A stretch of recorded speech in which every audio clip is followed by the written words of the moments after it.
জানেন পৃথিবীর সবচেয়ে বেস্ট মাকে? অক্টোপাস মা। সে ডিম দেওয়ার পর খাওয়া দাওয়া বন্ধ করে দেয়, মাসের পর মাস ডিমগুলোকে পাহারা দেয়, আর ডিম ফোটার পর শেষমেশ সে মারা যায়, কারণ আল্লাহ তাকে এভাবেই বানিয়েছে। শুনতে অবাক লাগলেও আমাদের মায়েরাও হয়তো একই কাজ করেন। প্রেগন্যান্সি থেকে শুরু হয় স্লিপলেস নাইটস, নিজের শরীরকে অবহেলা করা, নিজের ড্রিমগুলোকে বাদ দেয়া। আর আমরা মায়েরা মনে করি আমরা যত বেশি স্যাক্রিফাইস করব ততই ভালো মা হব। বাট এই বেস্ট মায়ের অ্যাওয়ার্ড গুলো কে দেয়? কেউ না, বরং মাকেই জাজ করা হয়। এটা করো নাই, ওইটা পারো না। একটা মায়ের স্মাইলের পিছে লুকিয়ে থাকে অনেক স্যাক্রিফাইস, যেটা কেউ দেখে না। তাই মনে রাখবেন, আপনি অক্টোপাস না, আপনি মানুষ।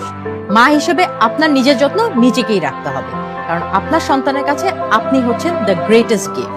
আ হ্যাপি হেলদি মা, যে তার সাথে থাকবে সারা জীবন। আর এই কেয়ার, লাভ আপনার থেকে কেউ বেটার দিতে পারবে না, কারণ আপনি তো বেস্ট মা।